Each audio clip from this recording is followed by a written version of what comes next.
Hello friends, आपका हमारे channel SST में डीजी में स्वागत है।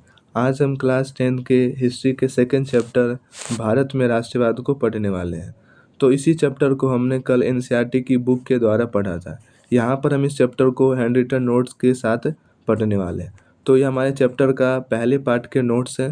यदि हम यहाँ पर देखें तो हमने कल इसी चैप्टर के ये चारों टॉपिक को कवर किया था और उस हमारे चारों टॉपिक ये थे। पहला टॉपिक था हमारा राष्ट्रवाद का अर्थ, कि राष्ट्रवाद का मतलब क्या होता है। उसके बाद हमने देखा था कि प्रथम विश्व युद्ध का क्या प्रभाव हुआ था, भारत पर उसका क्या प्रभाव पड़ा, उसके क्या परिणाम हुए थे। उसके बाद हमने देखा था कि सत्याग्रह का मतलब क्या है और जो हमारे गांधी जी ने सत्याग्रह के 3 आंदोलन किए थे उस सब को हमने समझा था। तो आज हमको सबसे पहले समझना है कि राष्ट्रवाद का मतलब क्या होता है। तो हम बात करें सबसे पहले राष्ट्रवाद की, तो राष्ट्रवाद का मतलब क्या होता है। राष्ट्रवाद का मतलब होता है देश के प्रति प्रेम की भावना, उसको क्या बोला जाता है, राष्ट्रवाद बोला जाता है। और राष्ट्रवाद की शुरुआत माने तो पूरे विश्व के अंदर 1789 में फ्रांसीसी क्रांति के साथ मानी जाती है। माना जाता है कि जो राष्ट्रवाद यानी लोगों ने अपने देशों के प्रति जो भावना उनके अंदर कब विकसित हुई, तो 1789 में फ्रांसीसी क्रांति हुई थी फ्रांस के अंदर। उसके साथ ही राष्ट्रवाद का उदय माना जाता है। तो राष्ट्रवाद ने क्या किया, राष्ट्रवाद ने लोगों को अपने देश के प्रति लगाव पैदा होने लगा। राष्ट्रवाद के द्वारा वो लोगों ने नए प्रतीकों को, नए गीतों को और नए चिन्हों और नए विचारों के द्वारा अपने एक दूसरे के साथ संपर्क स्थापित किया। यदि हम आगे देखें तो भारत में राष्ट्रवाद की शुरुआत कैसे होती है, तो भारत में राष्ट्रवाद की शुरुआत ऐसी मानी जाती है क्योंकि भारत अंग्रेजों का गुलाम था और अंग्रेजों द्वारा भारतीयों पर अत्याचार किए जा रहे थे। तो यहाँ पर यही लिख रखा है कि औपनिवेशिक शासकों के खिलाफ जब संघर्ष के दौरान लोग आपसी एकता को पहचानने लगे थे। कि औपनिवेशिक शासक का मतलब यहाँ पर ये होगा कि वो शासक यानी वे राजा जिन्होंने हमारे ऊपर शासन किया था। भारत पर किसका शासन था, अंग्रेजों का। तो औपनिवेशिक शासकों यानी अंग्रेजों के खिलाफ जब हम संघर्ष कर रहे थे तो उसके दौरान लोग आपसी एकता को पहचानने लगे थे। तो उत्पीड़न और दमन के साझा भाव ने विभिन्न समूहों को एक दूसरे से बांध दिया था।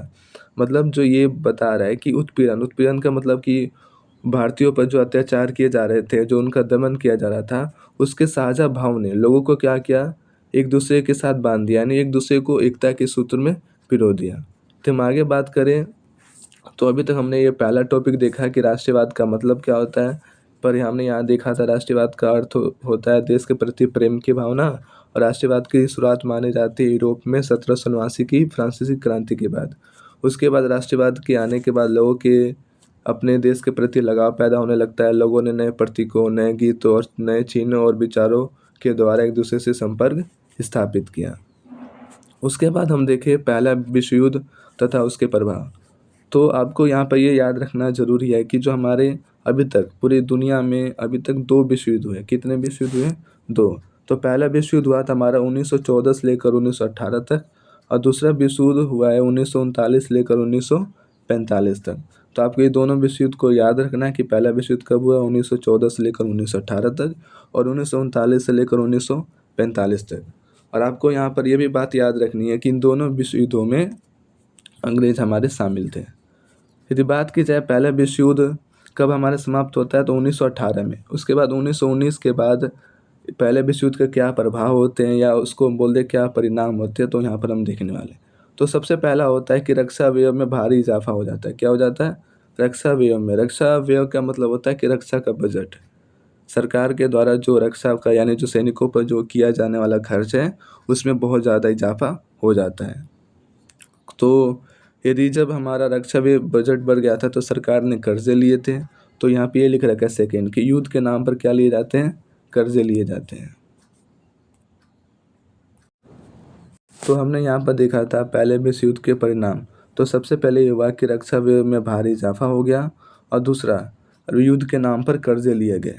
यदि हम आगे की बात करें तो हमारा सीमा शुल्क बढ़ा दिया गया और आयकर शुरू किया गया। सीमा शुल्क का मतलब ये होता है कि यदि आप एक राज्य की सीमा से दूसरे राज्य में जा रहे हैं तो आपको कुछ शुल्क देना पड़ता है। शुल्क का मतलब होता है टैक्स।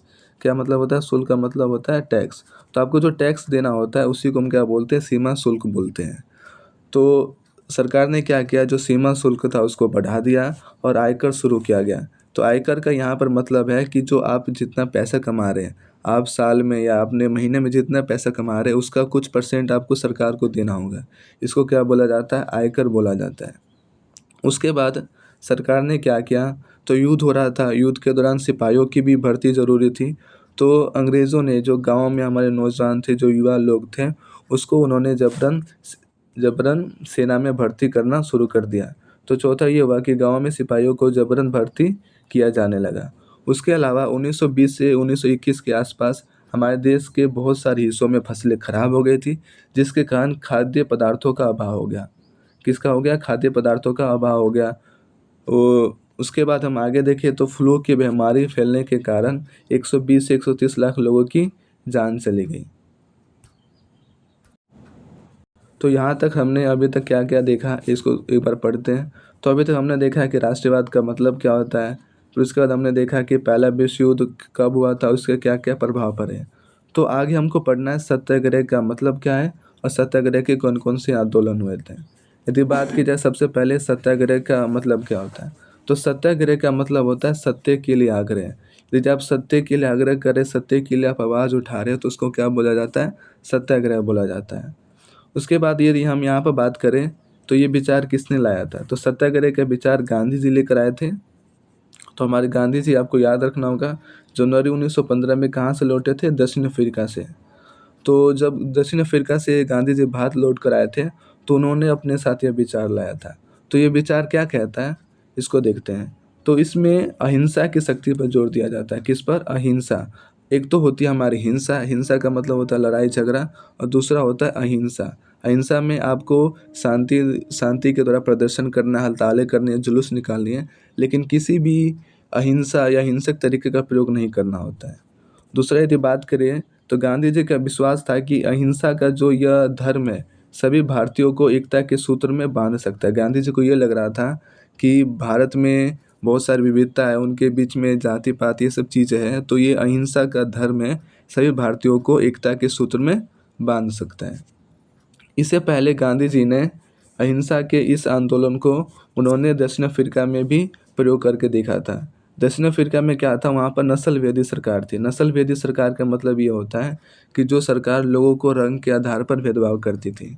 तो दक्षिण अफ्रीका में अंग्रेज़ों का शासन था, वहाँ पर लोगों को रंग के आधार पर भेदभाव किया जाता था। वहाँ पर दो तरह के लोग थे, एक तो मतलब एक गोरे चमड़ी के लोग और दूसरे हमारे अश्वेत चमड़ी के लोग। तो इन दो चमड़ियों के आधार पर, इन दो रंगों के आधार पर लोगों के साथ भेदभाव किया जाता था। तो गांधी जी ने इस पद्धति को, यानी हमारे जो सत्याग्रह की जो पद्धति है, उसको वहाँ पर उन्होंने लागू किया था। तो यहाँ तक अभी तक हमने सत्याग्रह के अर्थ को समझ गए हैं। तो सत्याग्रह का अर्थ होता है सत्य के लिए आग्रह, और यह विचार गांधी जी ने जनवरी 1915 में दक्षिण अफ्रीका से आए थे, तो लेकर आए थे। और दक्षिण अफ्रीका में इस पद्धति को उन्होंने वहाँ पर नस्लवेदी सरकार से प्रयोग करके देखा था। और गांधी जी सत्याग्रह में अहिंसा की शक्ति पर जोर देते थे, और गांधी जी का विश्वास था कि अहिंसा का जो ये धर्म है, सभी भारतीयों को एकता के सूत्र में बांध सकते हैं। उसके बाद यदि हम बात करें सत्याग्रह के आंदोलन, क्या हमारे सत्याग्रह के आंदोलन मतलब होता ये हो कि गांधी जी हमारे 1915 में दक्षिण अफ्रीका से लौट कर आते हैं। उसके बाद जब वो यहाँ पर आते हैं तो उनके हमारे एक राजनीतिक गुरु थे, जिनका नाम है गोपाल कृष्ण गोखले। तो आपको ये याद रखना होगा कि गांधी जी के जो हमारे राजनीतिक गुरु है, उनका नाम है गोपाल कृष्ण गोखले। तो गोपाल कृष्ण गोखले ने गांधी जी को सलाह दी कि आप ना ये कीजिए कि अभी तो आप बहुत दिनों बाद भारत आए, तो सबसे पहले आपको करीब 2 सालों तक पूरे भारत का दौरा करना पड़ेगा। उसके बाद समझना पड़ेगा कि यहाँ पर किस तरह की परिस्थितियाँ हैं। तो गांधी जी 2 साल तक पूरे यात्राएँ करते रहते हैं। उसके बाद यहाँ पर उन्होंने परिस्थितियों को देखा। उसके बाद जब गांधी जी यात्राएँ कर ही रहे थे, तो उनको एक व्यक्ति आता है जिसका नाम होता है राजकुमार शुक्ला। वो उनको बोलता है कि गांधी जी, हमारे यहाँ पर जो ज़मींदार है हमसे ज़बरदस्ती नील की खेती करवा रहे हैं, तो हमारे लिए आंदोलन कीजिए, यानी चंपारण आने की बात करते हैं। तो यहाँ पर हम यही देखने वाले हैं कि सत्याग्रह के आंदोलन क्या है। तो आपको बात ये याद रखनी है कि गांधी जी ने सत्याग्रह के 3 आंदोलन किए थे। कितने आंदोलन किए थे? 3 आंदोलन। आपको यहाँ पर ये याद रखना होगा कि गांधी जी ने सत्याग्रह के जो हमारे आंदोलन है वो कितने किए थे? 3 आंदोलन किए थे। यदि हम आगे बात करें तो 3 आंदोलन कौन कौन से थे, तो सबसे पहला आंदोलन हमारा आ जाएगा चंपारण आंदोलन। कौन सा आंदोलन है? चंपारण। तो याद रखना है चंपारण कहाँ पर है? बिहार में। तो यहाँ पर किसानों को नील की खेती से मुक्त कराने के लिए गांधी जी ने आंदोलन किया था। मतलब क्या हो रहा था, यहाँ पर किसानों से ज़बरदस्ती नील की खेती करवाई जा रही थी। फिर आप ये सोच रहे होंगे कि किसानों को नील की खेती करने में क्या दिक्कत? तो ये था कि नील की खेती करने से जो किसानों की जो ज़मीन है उसकी जो उपजाऊ शक्ति है हमारी, वो ख़राब हो जाती थी। क्योंकि नील की जो जड़ है वो बहुत गहराई में जाती थी, और उसके बाद यदि एक बार वहाँ पर नील की खेती कर दी जाए तो वहाँ पर कोई और फसल नहीं उगाई जा सकती थी। तो किसान यही चाहते थे कि जो ये नील का समझौता हो रखा है, उनके बीच में जो एग्रीमेंट हो रखा है उसको ख़त्म किया जाए। आगे बात करें तो हमारा दूसरा आंदोलन खेड़ा में होता है। कहाँ पर? खेड़ा में। तो खेड़ा कहाँ पर? हमारा ये गुजरात में है। तो यहाँ पर क्या हो रहा था, यहाँ पर अकाल के द्वारा फसल खराब हो गई थी, और प्लेग की महामारी के कारण जो किसान थे वो लगान वसूली में ढील चाहते थे। ढील का मतलब वो चाहते थे कि जो लगान वसूली है वो कम की जाए या इसको माफ़ कर दिया जाए। यदि बात करें हम तीसरे सत्याग्रह आंदोलन की, तो हमारा अहमदाबाद में होता है। कहाँ पर? अहमदाबाद में। तो हमारा तीसरा आंदोलन होता है अहमदाबाद में, और अहमदाबाद कहाँ पर है? हमारा गुजरात में है। उसके बाद यहाँ पर ये आंदोलन क्यों होता है, तो देखो आपको ये समझना है कि ये आंदोलन किया जा रहा था। सूती कपड़ा जो कारखाने के मजदूर हैं वो चाहते थे कि जो काम के घंटे उनको निश्चित हो, क्योंकि काम उनसे ज़्यादा कराई जा रही थी और उनकी जो मजदूरी है वो काम के घंटे के अनुसार नहीं दी जा रही थी।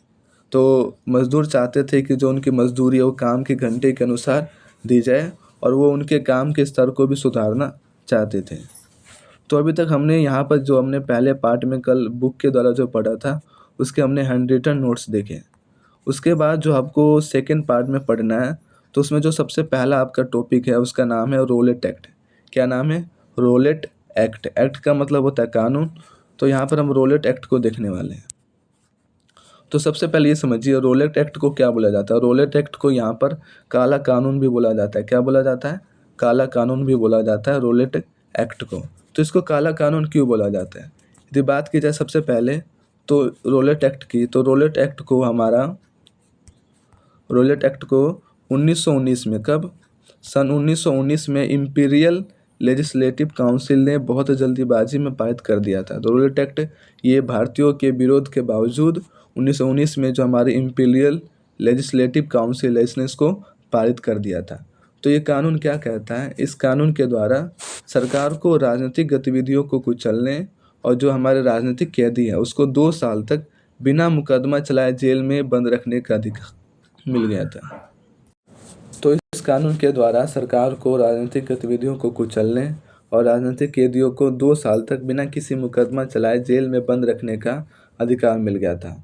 तो गांधी जी जो ये हमारा अन्यायपूर्ण कानून है इसके द्वारा इसके खिलाफ वो अहिंसक ढंग से एक नागरिक आंदोलन चाहते थे, नागरिक एक अवज्ञा चाहते थे।